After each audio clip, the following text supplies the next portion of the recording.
Tuhan Shalom, selamat pagi Bapak Ibu Saudaraku. Ada sukacita pagi hari ini, katakan amin. Yang bersukacita boleh kasih tepuk tangan sorak-sorai kemuliaan bagi Tuhan kita yang luar biasa. Datang kepada Tuhan dengan ucapan syukur, saya percaya Tuhan kita yang kita sembah adalah Tuhan yang baik, Tuhan yang setia. Oleh karena itu kecaplah dan lihatlah kebaikan Tuhan. Dia dahsyat, dia ajaib. Datang kepada Tuhan, tundukkan kepala kita bersama, bawa hatimu berdoa di hadapan Tuhan. Kami mencari wajah Tuhan, kami menanti-nantikan pribadi-Mu lebih dari apapun dan lebih dari siapapun. Hanya satu pribadi yang sungguh-sungguh memikat setiap hati kami. Hanya ada satu pribadi yang sungguh-sungguh kami nantikan setiap saat, setiap waktu. Hanyalah Engkau Yesus. Oleh karena itu bawa setiap kami lebih dalam, masuk dalam hadirat-Mu, menikmati persekutuan yang indah bersama dengan Yesus Kristus. Terima kasih Tuhan. Bagimulah segala pujian, hormat, kemuliaan untuk selama-lamanya.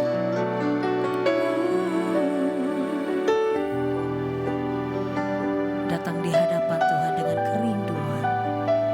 Terima kasih Yesus. Ku bersyukur penuhi hatiku.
Segenap hati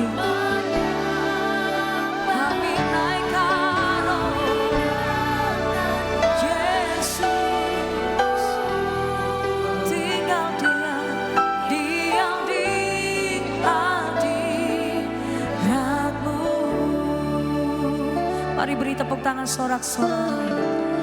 Penuhi hatiku ya Tuhan, hadir-Mu.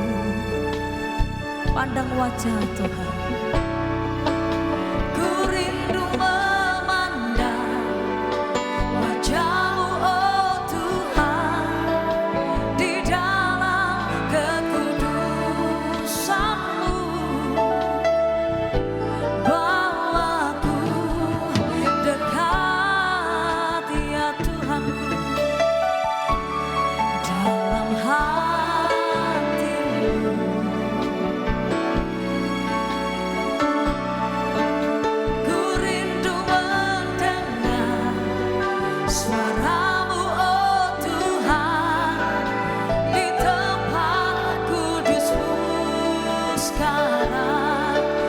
Setiap bencana hati kami, ku rasakan kasih-Mu dan indahnya kekudusan-Mu. Penuhi dengan kasih-Mu.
Pasyanda Makarabasaya.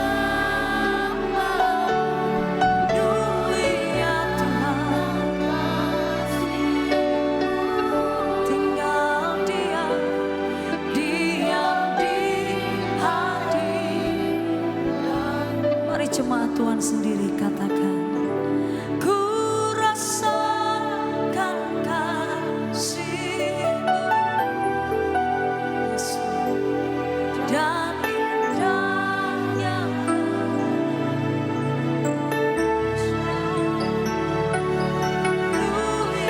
ya Tuhan. Setiap hati yang haus dan lapar akan Tuhan dipuasai.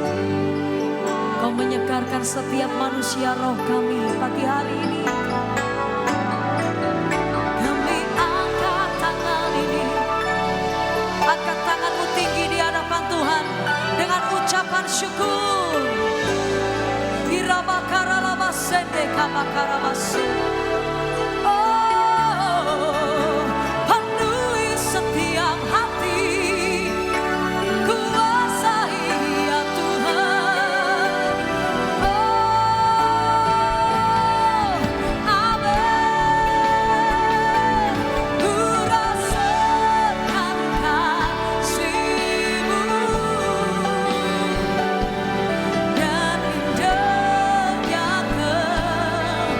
Ku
mengangkat suara memuliakan namamu. Kan terdengar suara nyanyian bagi Rajaku. Engkau kudus, Engkau agung mulia. Oh, Engkau besar, ajaib dan perkasa, layak disembah, layak dipuji. Ya Rabaya Shanamaya Namayana, Irabakaralabatakaralalabaya Shanabakarama. Mari angkat kedua tanganmu di hadapan Tuhan, saudara.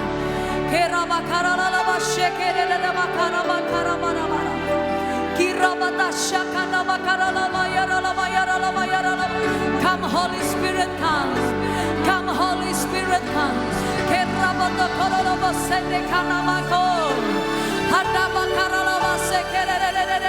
Hadiratmu yang kudus, hadiratmu yang kudus menguasai setiap hati umatmu di tempat ini, di bumi seperti di surga. Your Shekinah glory. Oh, we welcome you, Holy Spirit. Oh, Rabakabasane. Oh, God. Glory.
Tuhan yang kami cinta, yang kami puja, yang kami sembah selama-lamanya. Siapa namanya saudara? Siapa namanya? Tepuk tangan sorak-sorai bagi Tuhan kita. Hey! Sebab setiap jalan-jalan kita disertai oleh kebaikan dan kemurahan-Nya. Setuju katakan amin. Haleluya. Katakan jalan hidup orang benar diterangi oleh cahaya firman Tuhan. Oh jalan hidup orang benar semakin terang hingga remang tengah hari. Apabila ia jatuh, tidaklah dibiarkan sampai tergeletak.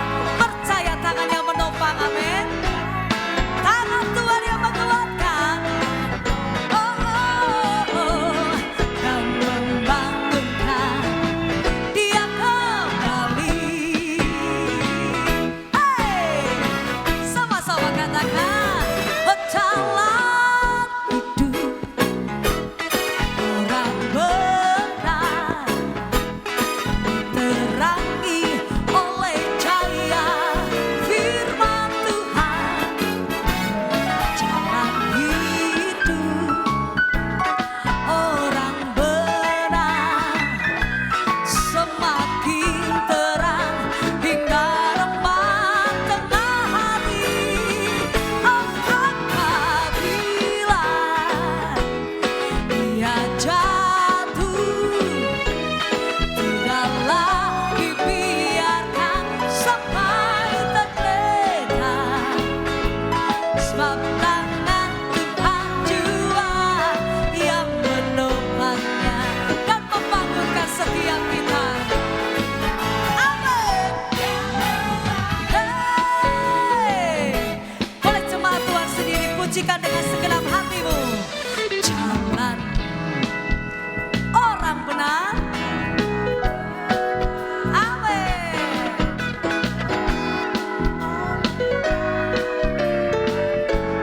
Bangkitlah dan menjadi teranglah, sebab terang Tuhan telah terbit atas kita. Amin.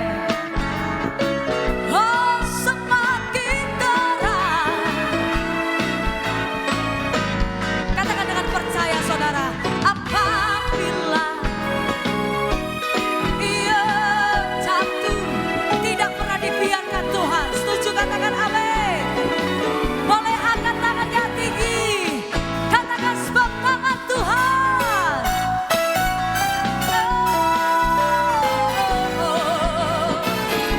Dan membangunkan yang kembali. Semua lambaikan tanganmu. Namanya Yesus. Namanya Yesus.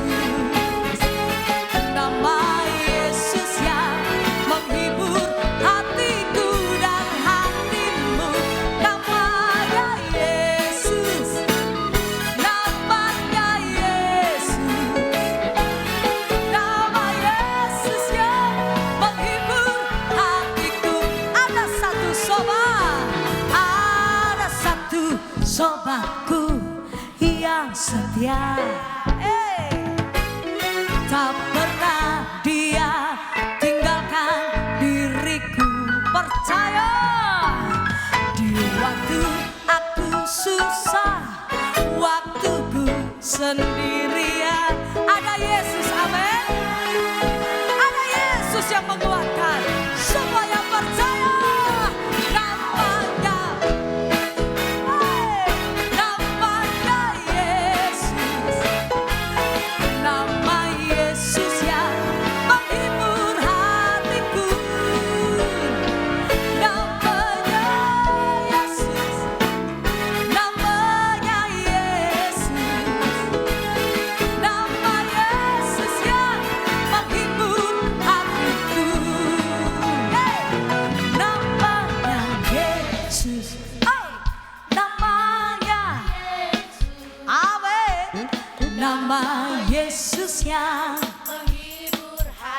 Boleh senggol kanan kirinya, katakan namanya. Amin. Namanya. Oh, nama Yesus. Sama-sama lambaikan tanganmu tinggi bagi Dia. Namanya Yesus. Nama Yesus yang menghibur kita semua. Namanya Yesus. Namanya Yesus. Nama Yesus yang menghibur hatiku. Nama Yesus yang menghibur hatiku. Nama Yesus yang menghibur hatiku. Setuju, katakan amin. Haleluya. Sebelum duduk boleh kasih tos kanan kirinya, katakan tenang saja ada Yesus. Amin. Tetap dalam hadirat Tuhan, saudara bisa duduk kembali. Persiapkan bejana hatimu untuk boleh mengenal kebenaran firman Tuhan. Jadikan kami Tuhan tidak hanya mendengar firman, tapi ajari kami untuk melakukan setiap firman-Mu.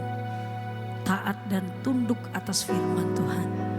Sebab yang kami hidupi selama kami di bumi ini, kami tidak mau menghidupi perkataan orang, tapi yang kami mau hidupi hanyalah perkataan Tuhan, firman-Mu. Ya dan amin. Bawa hatimu saudara di hadapan Tuhan. Ku cintakan Yesus, ku pujikan Yesus, ku sembahkan Yesus.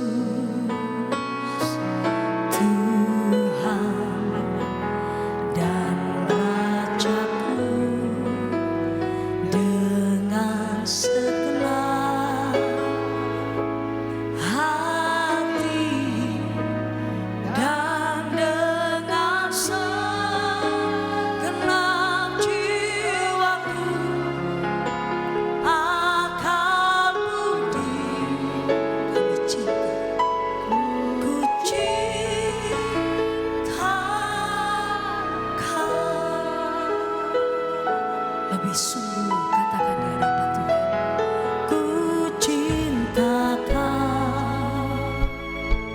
Yesus, ku pujikan Yesus, ku sembahkan. Panggil namanya Yesus. Engkau Tuhan, Tuhan dan Rajaku. Dengan segenap hati dan dengan segenap jiwaku akan budi kami cinta. Ku cintakan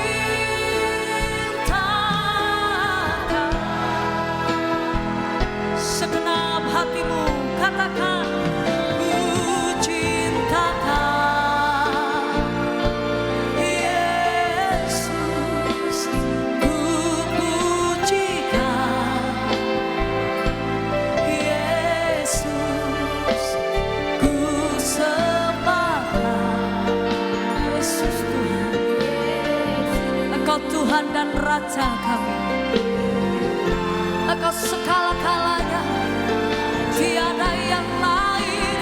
Dengan segenap hati dan dengan segenap jiwaku, akal budi kami cinta. Haleluya.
mengasihi kami. Engkau Tuhan yang terlebih dahulu setia bagi kami. Bahkan Engkau Tuhan yang terlebih dahulu memilih setiap kami. Jauh sebelum kami tahu siapa Yesus. Kasih-Mu sudah Kau curahkan. Hati-Mu sudah Kau berikan. Bahkan tubuh, darah dan nyawa-Mu Kau serahkan bagi kami. Orang-orang yang sebenarnya tidak layak. Oleh karena itu Tuhan, kalau kami datang di hadapan Tuhan pagi hari ini, sebab kami meresponi undangan-Mu, kami meresponi kasih-Mu, kami meresponi hati-Mu. Setiap Engkau yang mengasihi Tuhan, sekali lagi kita mau bangkit berdiri bersama di hadapan Tuhan saudara. Angkat kedua tanganmu di hadapan Yesus dengan penuh kekaguman dan rasa hormat. Aku cinta Kau, ya Yesus. Ku puji Kau, amin Yesus. Ku sembah Kau, ya Yesusku.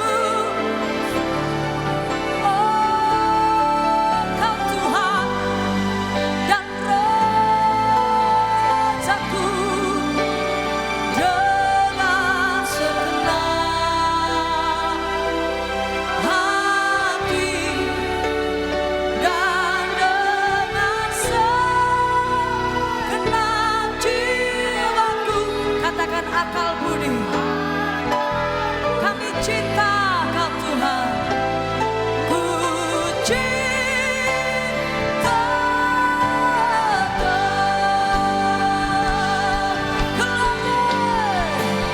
ku cinta Kau, Yesus, ku puji Kau, Yesus.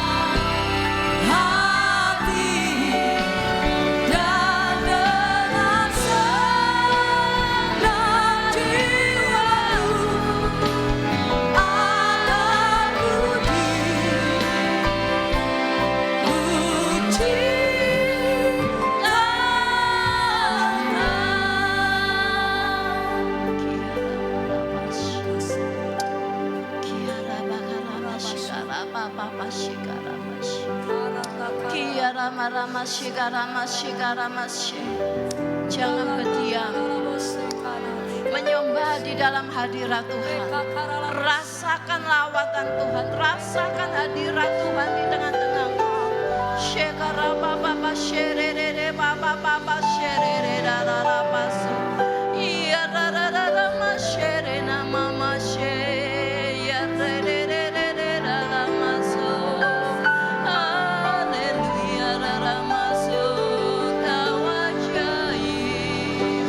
Iya rere rara masu. Iya rama rama rama shere nama shikara bara basu. Kami percaya Tuhan, Roh-Mu hadir di tengah-tengah kami. Kami percaya kami pulang membawa kemenangan. Yang sakit Kau sembuhkan, yang lemah Kau kuatkan, yang susah Kau kuatkan Tuhan. Kami percaya bahwa Roh-Mu hadir di tengah-tengah kami. Bukan hanya sekedar hadir, tapi Engkau akan membawa perubahan dalam setiap kehidupan kami. Teruslah Engkau beracara Tuhan sampai pada selesainya ibadah ini. Dan kami percaya tidak ada satu kuasa roh apapun selain daripada Roh-Mu Tuhan. Bawa setiap kami Tuhan untuk mengalami perjumpaan secara pribadi dengan Engkau. Dan mampukan kami untuk menjadi pelaku-pelaku firman-Mu.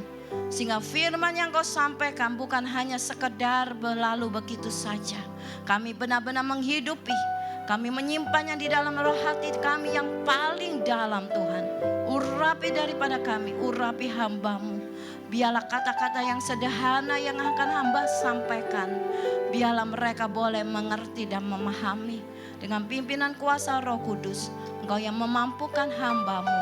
Terima kasih Bapa, terima kasih.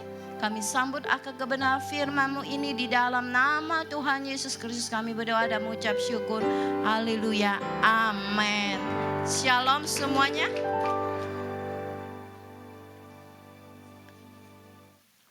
Lagu pujian tadi mengatakan ku cinta kau selamanya, betul ya? Kalau di dalam keadaan kondisi yang tidak baik, di dalam kondisi doa-doamu belum dijawab, apakah engkau akan mencintai Tuhan? Yakin, tidak akan menjadi kecewa. Oke, luar biasa kalau begitu iman di sini. Saya mau menyampaikan tentang cara pandang. Setiap manusia pasti punya cara pandang yang berbeda-beda. Kadang kala suami istri aja cara pandangnya berbeda. Suami kadang kala punya cara pandang A, sedangkan istri punya cara pandang B. Dan itu seringkali banyak suami istri yang terjadi kesalahpahaman karena cara pandang yang berbeda. Dan Tuhan tahu bahwa setiap daripada kita pasti punya cara pandang yang berbeda-beda. Ada yang memandang, yang mendefinisikan suatu kehidupan itu seperti ini. Kalau hari ini aku punya uang, ya udah, tak habis besok dipikir lagi. Ada cara pandang yang seperti itu. Tapi ada cara pandang di mana kalau dapat berkat, bagaimana caranya ini aku sisain, aku atur, aku kelola, aku kembangkan. Jadi setiap orang cara pandangnya berbeda-beda, tetapi cara pandangmu itu menentukan hasil akhir. Sama halnya kalau Tuhan izinkan suatu masalah, suatu proses ujian terjadi di dalam kehidupanmu, itu cara pandangmu lah yang akan menentukan hasil akhirnya. Kalau cara pandangmu salah di hadapan Tuhan, hasilnya juga salah. Jika engkau punya cara pandang, oh waktu itu sangat berharga, pasti kita bisa memakai waktu ini dengan sebaik-baiknya. Tapi kalau cara pandang kita, waktu ini cuma untuk seneng-seneng tok, ya hidupmu berfoya-foya. Dan Tuhan mau kita memiliki cara pandang yang benar di saat menghadapi suatu masalah. Banyak di antara kita yang menganggap masalah itu sebagai suatu hal yang menakutkan, sebagai momok. Tapi saya belajar di dalam Tuhan yang memproses saya diajar banyak hal oleh Tuhan bahwa saat engkau menghadapi masalah, jangan engkau memandang masalah itu sebagai suatu momok yang menakutkan. Tapi pandanglah masalah itu sebagai jembatan Tuhan, sebagai alat Tuhan untuk membawa engkau mengalami kemuliaannya, mengalami berkatnya Tuhan. Tapi seringkali banyak anak Tuhan gak mau diproses. Padahal justru kita diproses, kita akan mengalami sesuatu yang next level. Gak ada yang namanya mujizat kalau gak lewati masalah terlebih dulu. Kita maunya mujizatnya Tuhan. Tapi kalau bisa jangan masalahnya. Jujur gak? Ya. Tapi gak bisa seperti itu. Kita belajar di Bilangan 13 ayat 25 sampai 33. Bilangan 13 ayat 25 sampai 33, demikian firman Tuhan. Sesudah lewat 40 hari pulanglah mereka dari pengintaian negeri itu. Dan langsung datang kepada Musa, Harun dan segenap umat Israel di Kades di padang gurun Paran. Mereka membawa pulang kabar kepada keduanya dan kepada segenap umat itu dan memperlihatkan kepada sekaliannya hasil negeri itu. Mereka menceritakan kepadanya, Kami sudah masuk ke negeri kemana kau suruh kami, dan memang negeri itu berlimpah-limpah susu dan madunya. Dan inilah hasilnya. Hanya bangsa yang diam di negeri itu kuat-kuat dan kota-kotanya berkubu dan sangat besar. Juga keturunan Enak telah kami lihat di sana. Orang Amalek diam di tanah Negeb, orang Het, orang Yebus, dan orang Amori diam di pegunungan orang Kanaan. Diam sepanjang laut dan sepanjang tepi sungai Yordan. Kemudian Kaleb mencoba menenteramkan hati bangsa itu di hadapan Musa, katanya, tidak, kita akan maju dan menduduki negeri itu sebab kita pasti akan mengalahkannya. Tetapi orang-orang yang pergi ke sana bersama-sama dengan dia berkata, kita tidak dapat maju menyerang bangsa itu karena mereka lebih kuat daripada kita. Juga mereka menyampaikan kepada orang Israel kabar busuk tentang negeri yang diintai mereka dengan berkata, negeri yang kami lalui untuk diintai adalah suatu negeri yang memakan penduduknya, dan semua orang yang kami lihat di sana adalah orang-orang yang tinggi-tinggi perawaannya. Juga kami lihat di sana orang raksasa, orang Enak yang berasal dari orang-orang raksasa, dan kami lihat diri kami seperti belalang, dan demikian juga mereka terhadap kami. Kita perhatikan di sini ada 12 pengintai yang diutus oleh Musa untuk mengintai negeri Kanaan. Pada awal mereka memiliki cara pandang yang sama. Mereka menunjukkan hasil yang mereka bawa dari intaian mereka. Betul, ternyata tanah Kanaan itu tanah yang subur, buah-buahnya lebat. Tetapi setelah itu 12 pengintai memiliki cara pandang yang berbeda. Yang 10 memandang situasi dan keadaan. Yang 10 pengintai berkata, tidak mungkin, kita tidak mungkin bisa masuk itu tanah Kanaan. Karena orangnya perawaannya tinggi-tinggi, raksasa. Kita ini cuma belalang. Tapi beda dengan cara pandang dari Yosua dan Kaleb, 2 pengintai. Mereka punya cara pandang, tidak, kita bisa masuk di dalam negeri tanah Kanaan. Karena Tuhan yang akan membuat kita menduduki negeri itu. Karena Tuhan yang berjanji, pasti Tuhan yang akan memampukan dan menggenapi janji itu. Dan Tuhan mau kita punya cara pandang seperti Yosua dan Kaleb. Tidak menjadi takut dengan keadaan dan situasi apapun. Walaupun keadaanmu tidak mendukungmu, walaupun situasi yang saat ini tidak menentu, tapi percayalah, jika engkau punya janji di dalam firman Tuhan, janji Tuhan, pegang itu dan kau akan lihat. Tuhan yang berjanji, Tuhan yang akan mengenapi. Jadi jangan pernah takut dengan masalah. Waktu saya diizinkan oleh Tuhan menghadapi suatu masalah, suatu ujian yang begitu berat, saya mengalami suatu ujian kurang lebih 5 tahun. Dan paling parah itu di tahun kemarin. Udah saya diuji mengenai anak, saya diuji dengan sakit penyakit, satu penyakit belum sembuh, diuji lagi dengan penyakit yang lain. Penyakit yang satu ditemukan bahwa ada masalah di dalam syaraf saya. Sempat hasil MRI mengatakan saya mengalami pembengkakan di otak.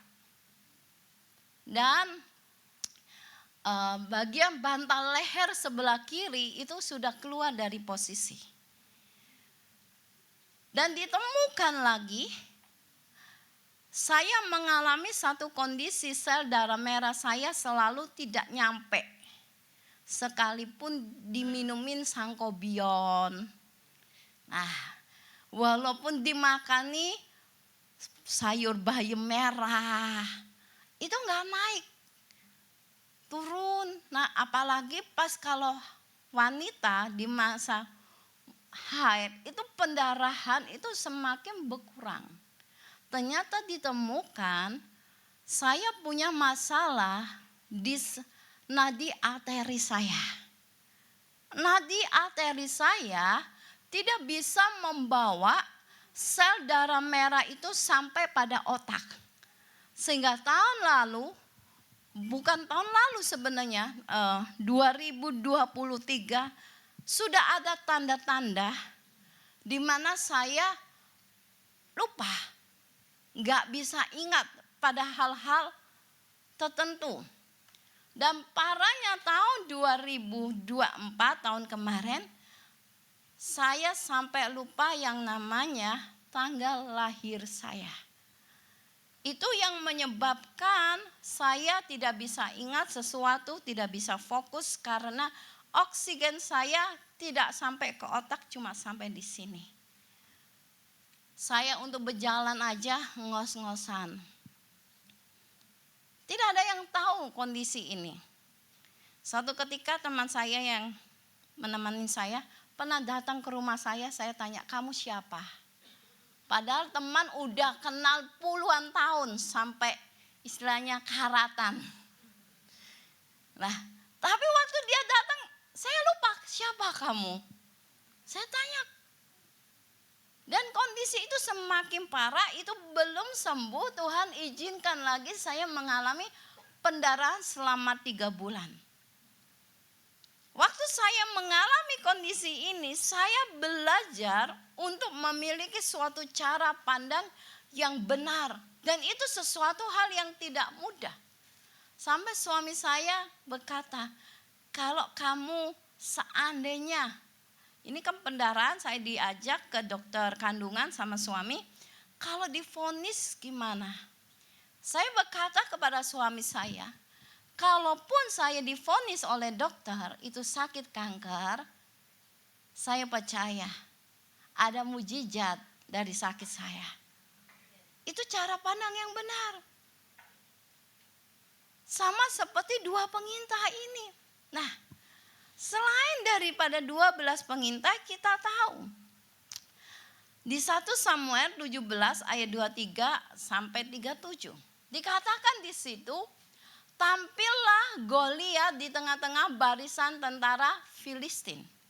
Waktu tampil Goliat, semua tentara bangsa Israel pada ketakutan, pada bersembunyi. Dan bahkan Raja Saul pun menjadi takut. Tapi waktu Daud mendengar tahu siapa Goliat, Daud tidak menjadi takut. Justru Daud berani menghadapi itu Goliat. Ini yang Tuhan mau. Saat engkau menghadapi suatu masalah yang Tuhan izinkan, jangan pernah lari. Tapi hadapi itu bersama dengan Tuhan seperti Daud. Waktu Daud menghadapi Goliat, Daud berkata kepada Saul, jika dulu Tuhan yang pernah melepaskan aku dari cakar beruang dan dari cakar singa, maka Tuhan juga yang akan melepaskan aku dari Goliat. Kalau kita yang dulu pernah ditolong Tuhan, hari ini dan seterusnya Tuhan pun pasti akan tolong kita. Tapi masalahnya kita ini seringkali tidak percaya. Tidak percaya karena ditunggu-tunggu. Kemarin saya mengisi suatu firman Tuhan di gereja saya. Ada yang seorang ibu, kapan ya waktunya Tuhan? Saya ini sudah didoakan loh sama Cik Yencen. Kok gak terjadi? Banyak yang bertanya-tanya kenapa? Karena tidak percaya. Kita memang tidak perlu tahu kapan waktu Tuhan menjawab doa kita dan menyelesaikan masalah kita. Kita tidak perlu tahu bagaimana cara Tuhan bekerja dan menyelami pikirannya. Tuhan cuma mau kita percaya pada kebaikannya. Dan percaya bahwa kuasanya tetap sama. Kalau dia pembuat mujizat, percayalah dia juga pembuat mujizat hari ini. Dan Daud tahu hal itu. Daud mengalahkan Goliat, sosok yang besar, sedangkan kita tahu bahwa Daud itu sosok yang kecil badannya. Bukan perawaan yang tinggi. Tapi Daud bisa punya keberanian karena dia percaya. Tuhan yang dia sembah itu Tuhan yang menyertai dia, yang memberi kemenangan. Justru dengan adanya Goliat, Tuhan pakai Goliat karena hendak memunculkan ini Daud yang bukan siapa-siapa. Daud itu hanya pengembala domba-domba ayahnya. Kalau tanpa dimunculkan Goliat, saya percaya Daud itu tidak akan menjadi raja dari bangsa Israel. Jadi masalah dipakai Tuhan untuk mempersiapkan kita untuk menjadi seorang pemimpin. Amin. Sama halnya Daud diizinkan menghadapi Goliat. Adanya Goliat justru Daud itu muncul di hadapan bangsa Israel. Dan bangsa Israel mengeluh-elukan Daud. Dan di situ Daud dipercaya menjadi seorang raja. Jadi masalah itu dipakai oleh Tuhan sebagai jembatan untuk mempersiapkan kita menerima sesuatu yang lebih besar dari apa yang pernah kita pikirkan. Lalu bagaimana caranya kita bisa memandang masalah itu sebagai suatu berkat? Hal yang pertama, kalau engkau menghadapi suatu masalah atau kesulitan yang Tuhan izinkan, bilang sama diri kita, oh, kesulitan ini datang untuk membentuk karakter saya menjadi lebih baik. Karena saya ngalami, saudara. Dulu saya ini orangnya penakut. Saya ini orangnya gak selantangan. Istilahnya gak sabar. Orangnya mudah marah. Jadi jangan lihat saya yang hari ini. Saya waktu menghadapi masalah anak saya marah-marah, bentak-bentak saya hadapi juga dengan marah-marah, bentak-bentak. Karena karakter saya juga orangnya keras, kaku, dan saya juga kalau marah jelek banget. Suami saya tahu, itu gelas di depan bisa saya lempar. Itu karakter saya. Sebab itu saya diizinkan, anak saya marah-marah dengan saya bantah dengan marah-marah. Lalu tiba-tiba Roh Kudus mengingatkan saya, kalau kau marah-marah, masalah ini tidak akan selesai. Belajar untuk sabar. Dari situ saya tahu, oh, Tuhan izinkan anak saya bermasalah dengan saya, supaya Tuhan mau membentuk karakter saya. Sehingga dari situ waktu anak saya telepon, dia marah-marah, dia melampiaskan semuanya. Saya cuma berkata, iya nak, mama ngerti perasaanmu. Iya nak. Sampai suami saya, kok kamu bisa ya sabar? Bas, kalau dulu, wis tani ngalau. Dulu suami saya seperti itu, kalau saya sama anak, wis ngalau, gak isa aku. Kalau anak kayak gini modele, kita diem, tambah berani, betul nggak? Tambah berani kok, nggak ada harganya nanti kita sebagai orang tua. Bas, tapi ternyata Tuhan nyuruh saya sabar, karena Tuhan mau membentuk karakter saya menjadi lebih baik. Lalu suami saya, kok kamu sekarang bisa sabar ya? Kalau sama anak, iya nak, iya mama ngerti, mama yang salah. Oh kalau didoain, apa itu doanya? Mama bisa doain semua orang terjadi, tapi doa untuk anaknya sendiri gak bisa. Marah-marah saudara, karena waktu itu dia bergumul mengenai pekerjaan. Nah, lalu iya nak, mama itu gak sempurna ya nak, ya apa maaf ya. Lalu sampai suami saya, kok iso ya kon ngendek ya nak. Nih, pas itu karena Tuhan. Ternyata dengan masalah ini Tuhan membentuk karakter saya. Jadi kalau punya masalah, saya punya pikiran gini, Tuhan ini mau membentuk karakter saya supaya saya bisa lebih baik. Seperti bejana, seperti yang Tuhan mau. Seperti emas yang dimurnikan. Amin. Emas itu murni lewat apa? Proses perapian. Berlian punya nilai. Karena apa? Lewat proses Sehingga menjadi belian yang begitu mengkilau dan punya harga yang sangat mahal. Dari saya belajar dalam membentuk karakter saya juga belajar. Waktu saya mengalami proses dengan anak saya belajar yang namanya sabar. Saya yang dulunya penakut, ngadepi anak, setiap kali kalau dia telepon saya itu takut. Pingin yang lari, tapi Tuhan berkata kepada saya, kau pingin jadi pemenang atau pecundang? Jawab saya pingin jadi pemenang. Hadapi itu. Saya hadapi. Selesai proses ini, saya mengalami mujizat Tuhan. Saya disembuhkan oleh Tuhan. Anak saya diterima bekerja di suatu perusahaan yang cukup besar. Lalu saya diberkati oleh Tuhan dengan sebuah mobil. Dulu bahkan semua orang hampir tahu kalau saya kemana-mana selalu diantar sama suami. Kalau pelayanan mesti diantar jemput, betul ya? Yang namanya diantar jemput enak enggak sih? Enak. Cuma duduk manis tok loh. Seperti ratu yang wis pokoknya nyampe sudah. Tapi suatu ketika saya diberkati sebuah mobil. Saya belajar nyetir.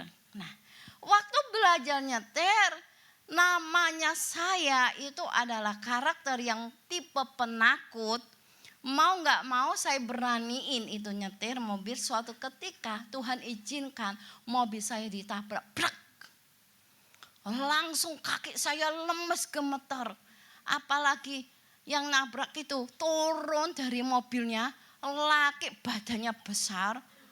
Terus, ayo gimana ini bos? Saya itu diam gemeter. Pas pulang itu tahu saudara. Saya itu nangis sama Tuhan. Saya ngomong sama suami seperti ini. Wes kok, aku gak mau belajar nyetir. Sudah wes kok, gak belajar nyetir. Enak antar jemput aja. Saya marah seperti itu, nangis saya ngomong. Loh Tuhan, kenapa kamu izinkan sesuatu hal yang buruk terjadi? Padahal Tuhan berkata, nanti kamu akan aku buat mahir nyetir mobil gini-gini. Loh kok malah kenyataannya seperti ini, saya ditabrak. Nabrak iya.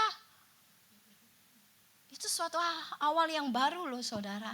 Terus saya bilang sama suami, wes kok mobilnya dijual aja. Terus duit masuk tabunganku.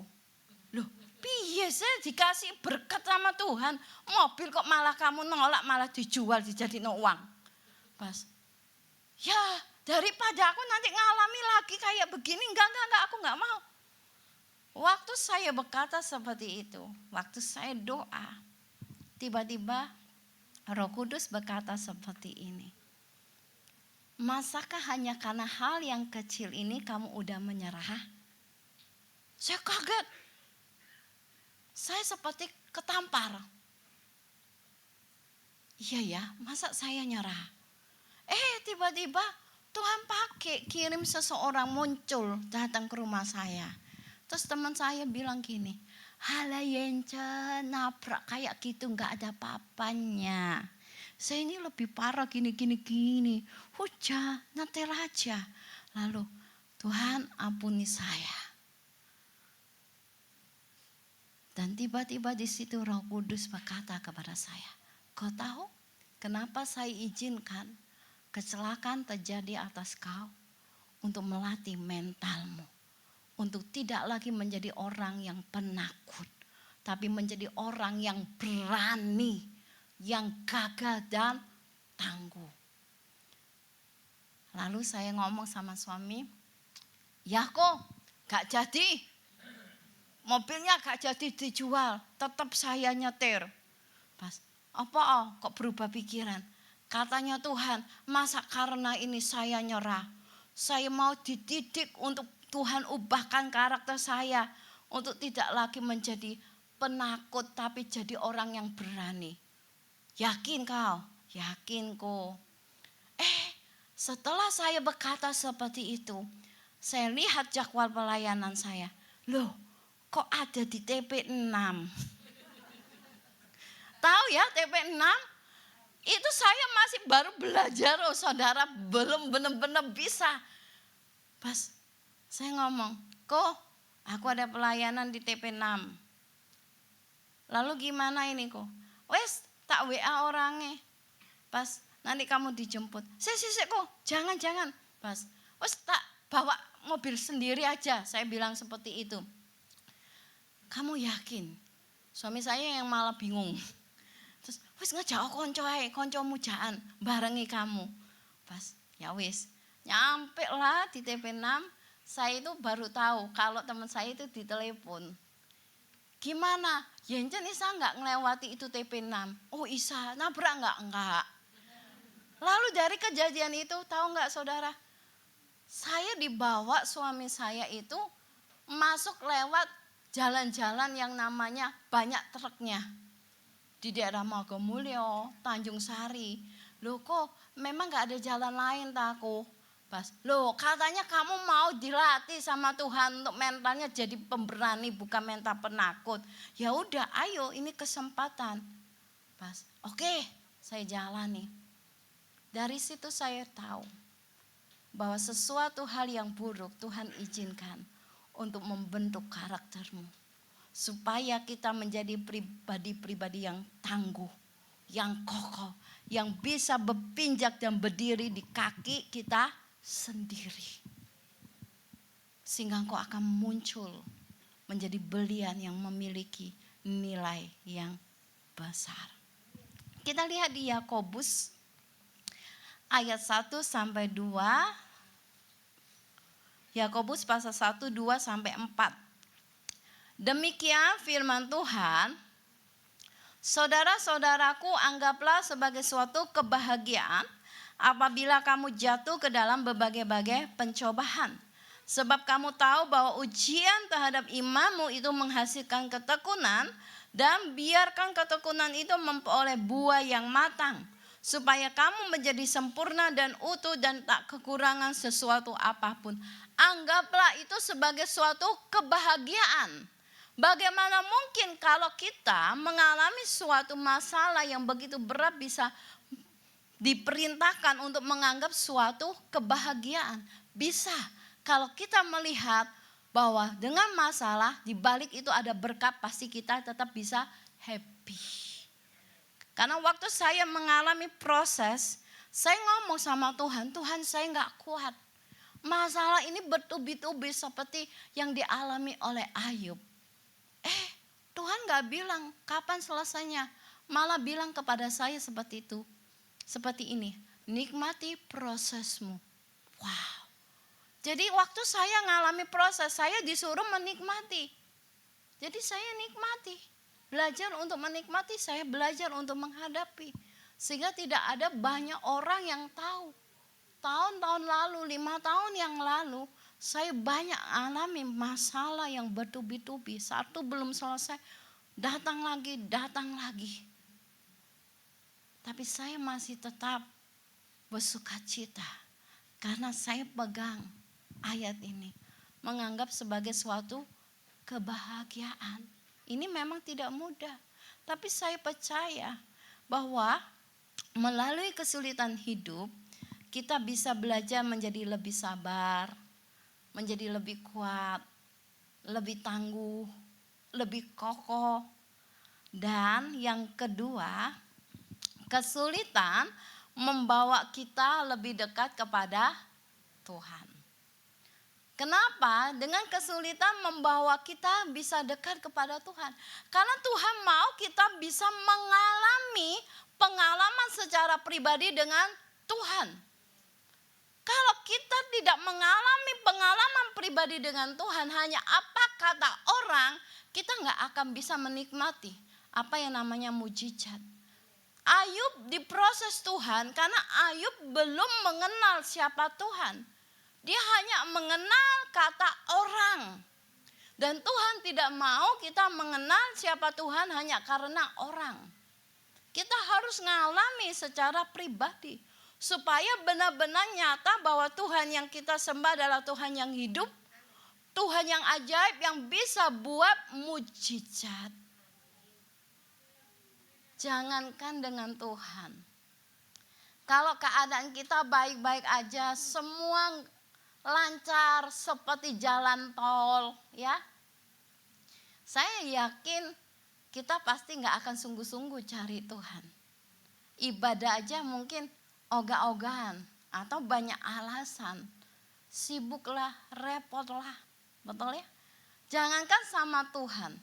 Seringkali aja kita sebagai manusia, kalau di dalam posisi di bawah, wah kita masih ingat teman kita si A, si B. Tapi waktu sudah diberkati di posisi di atas, kita bisa lupa dengan teman-teman atau dengan saudara. Ada istilah kacang lupa pada kulitnya. Nah, sebab itu Tuhan izinkan kesulitan itu supaya kita tidak lupa diri. Tidak lupa daratan, saudara. Supaya kita ingat selalu bahwa kita perlu Tuhan dan selalu perlu Tuhan. Jadi kalau engkau mengalami kesulitan, oh iya Tuhan.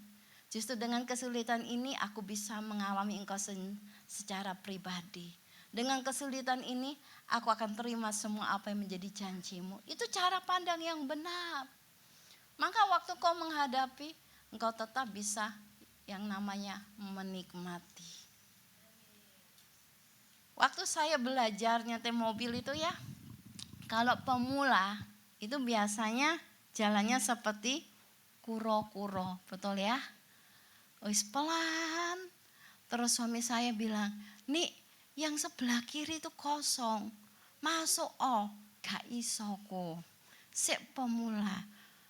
Ya, namanya pemula di beli ya. Tin tin tin tin tin tin tin, betul ya?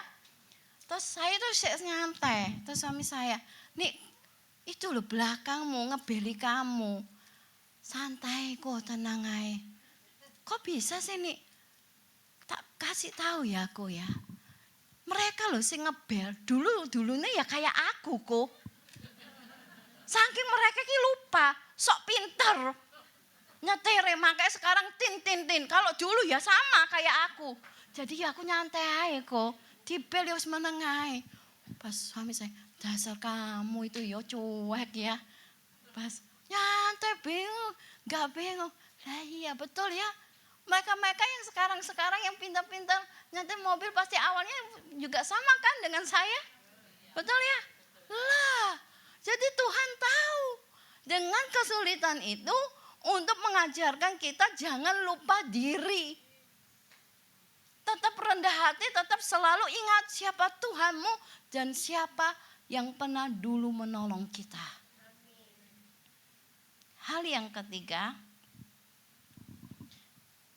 sebelum masuk hal yang ketiga, hal yang terakhir kita baca Mazmur 34 ayat 18.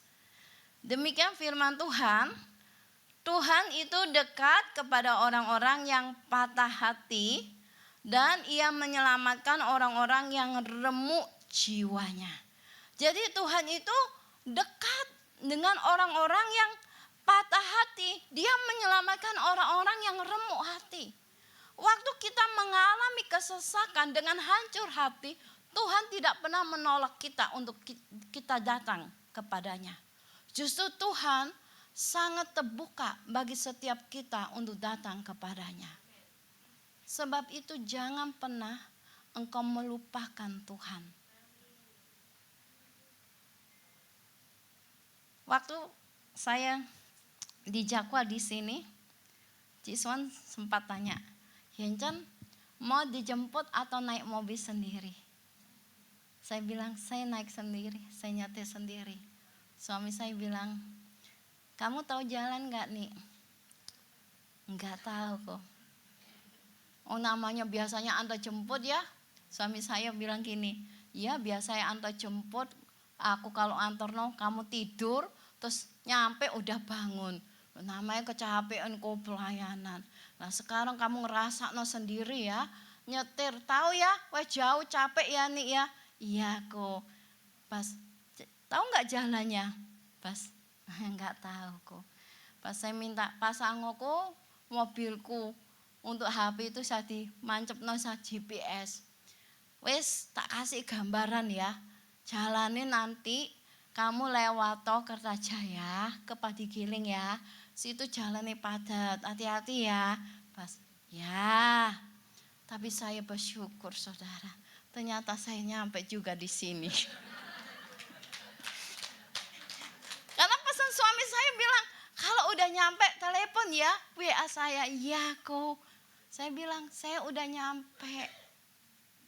Karena suami saya tahu saya ini masih pemula saudara. Masih hitungan 2 bulan saya itu nyetir. Tapi udah sampai suami saya termasuk bagus ya kamu. Udah 2 bulan udah berani naik TP6. Terus Tanjung Sari. Ngadepin truk-truk. Termasuk bagus ya kamu. Dan suami saya dulu itu pesan gini. Kamu gak boleh nyetir sendiri. Harus ada barengannya. Tapi suatu ketika saya diizinkan oleh Tuhan, nggak ada yang barengin saya, saudara. Ya, nggak ada yang nemenin saya, karena saya ada tugas doa syafaat di gereja.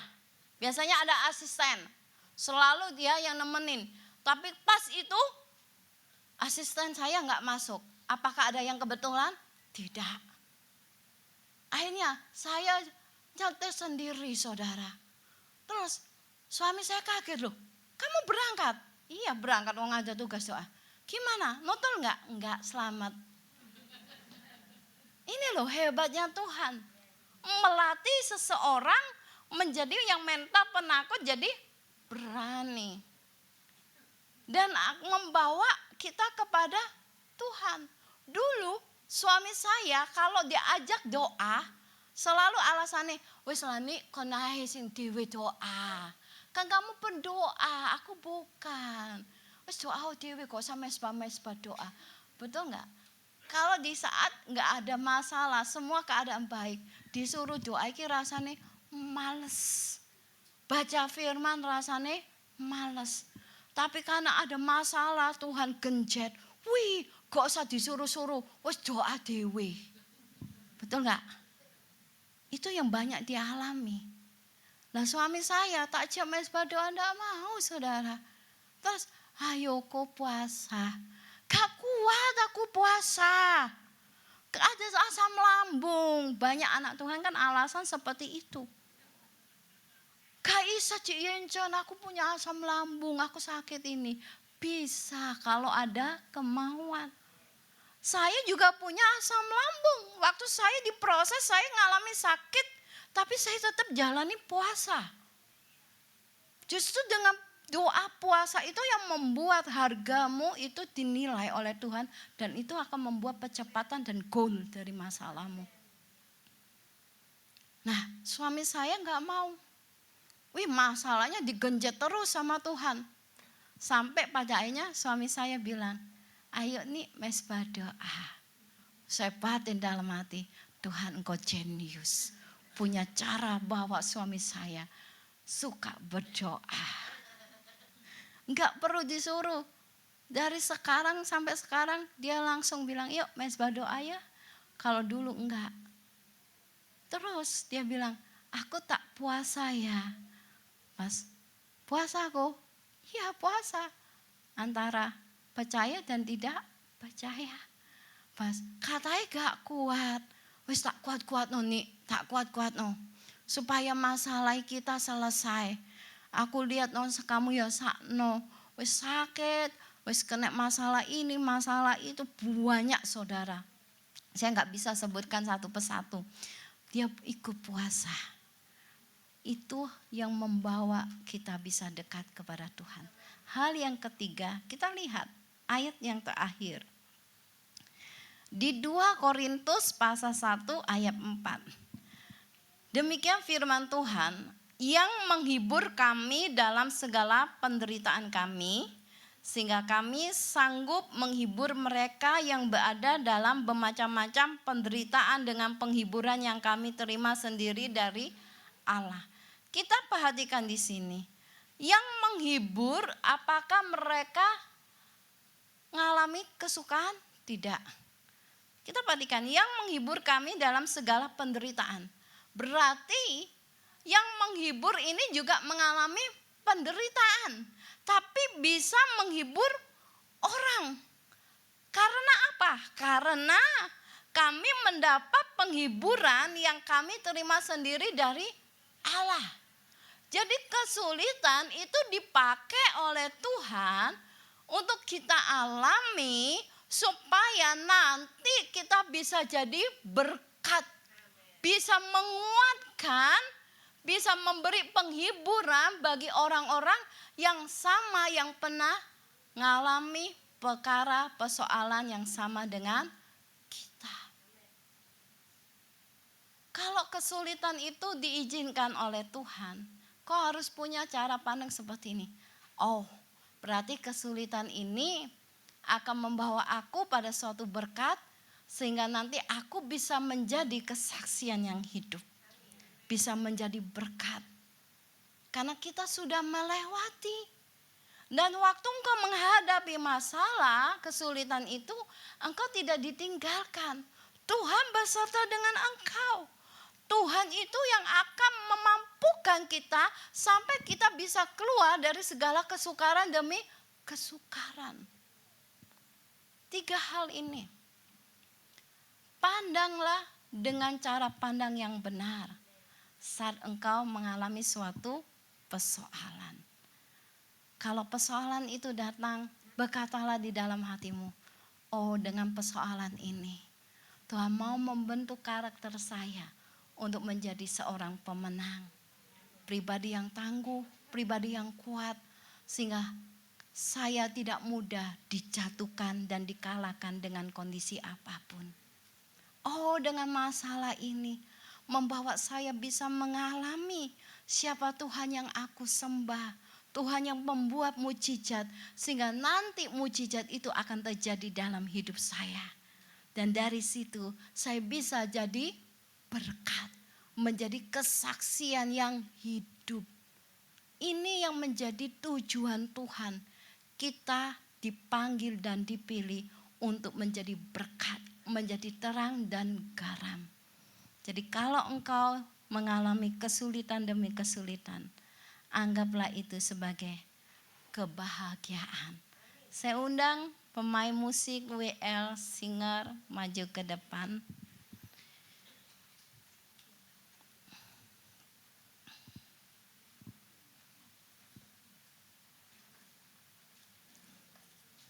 Saya akan mendoakan mengalir dengan Roh Kudus. Maaf sebelumnya saya tidak bisa mendoakan satu persatu. Sebab saya lanjut lagi, sebab asisten saya opname dan saya harus melihat kondisi asisten saya dan juga teman saya juga ada keperluan yang lain. Jadi saya mendoakan mengalir.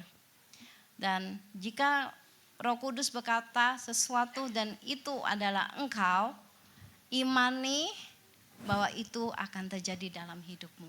Saya undang semua untuk bangkit berdiri.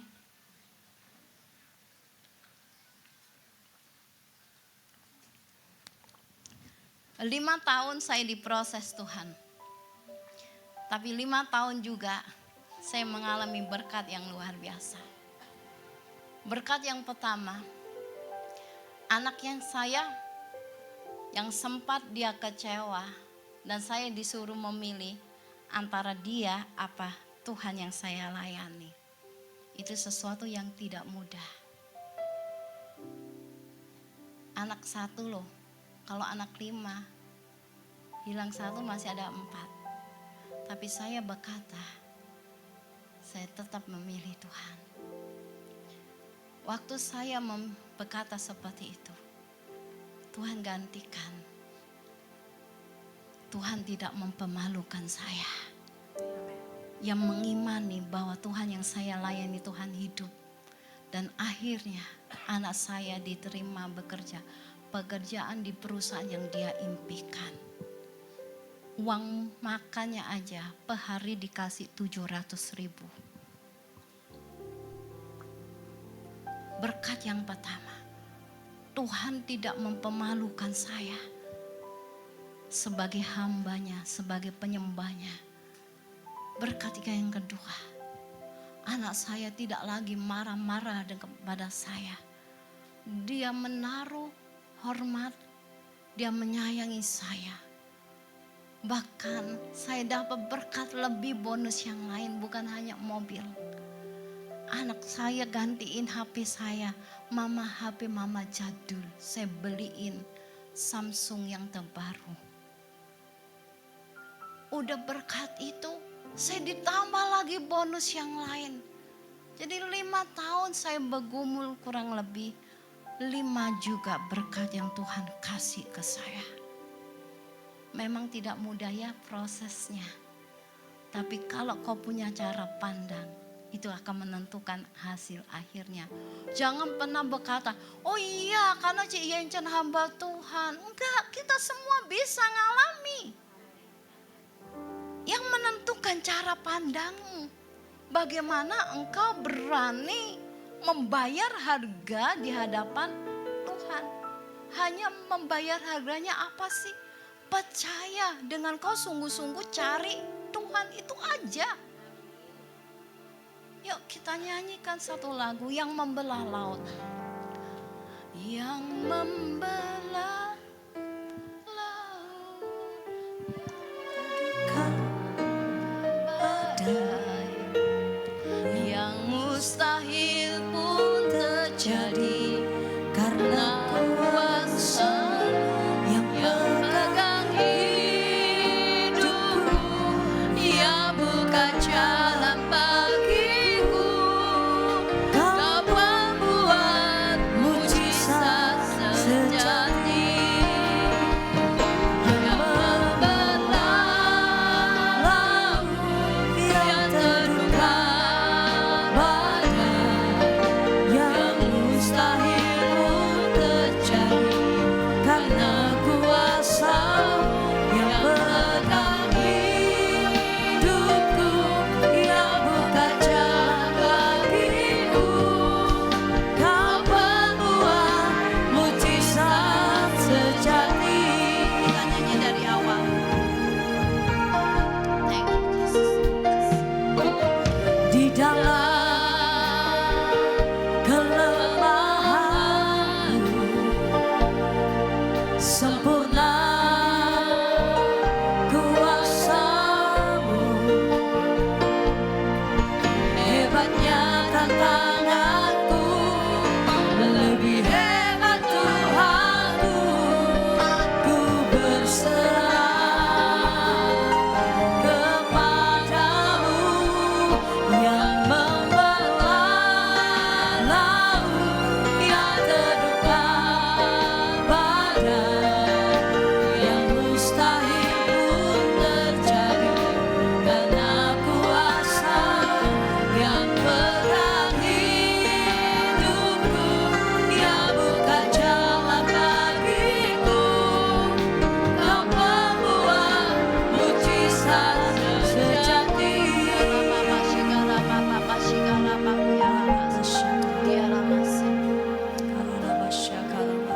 Tuhan berkata, di sini ada yang bergumul mengenai suatu pekerjaan. Engkau merasa pekerjaanmu tidak menghasilkan. Engkau merasa bahwa pekerjaanmu stuck. Yang kedua,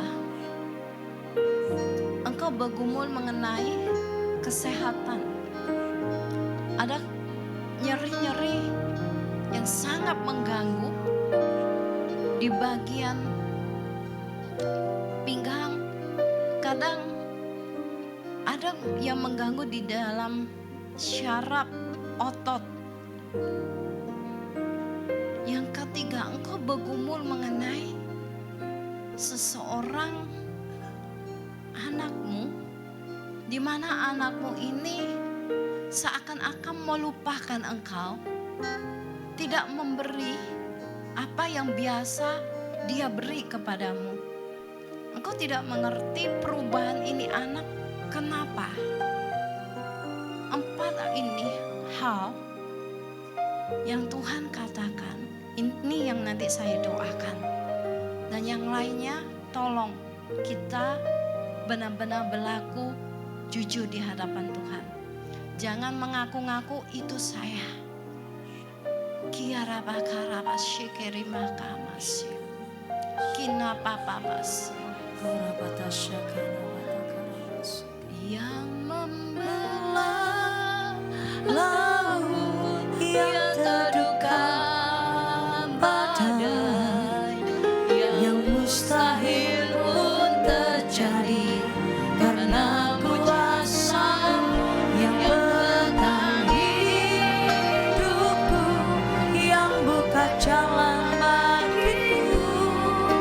Kau pembuat mujizat sejati, yang membelah laut yang terduga badai, yang mustahil pun terjadi karena kuasa yang pegang hidupku, yang buka jalan bagiku.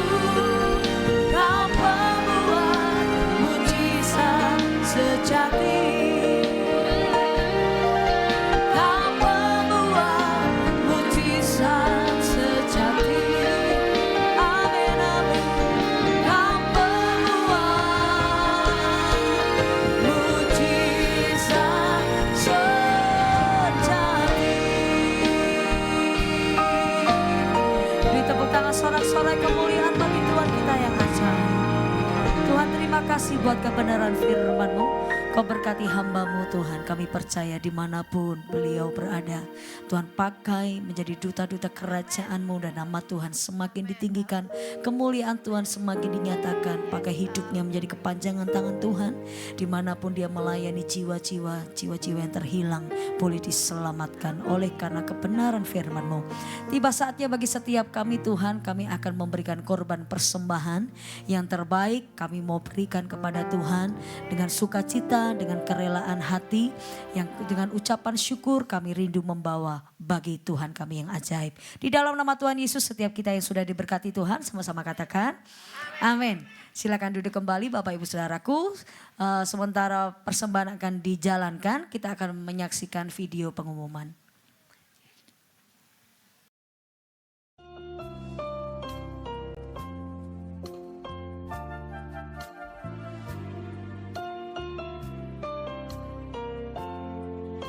Shalom, pengumuman sepekan Agape Christi Ministry. Terima kasih kepada Pastor Yenchen yang telah menyampaikan firman Tuhan.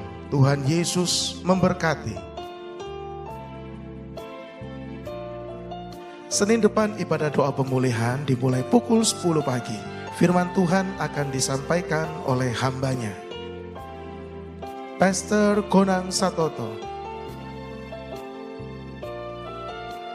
Setiap Selasa pagi ada doa syafaat dimulai pukul 10 sampai 12 siang.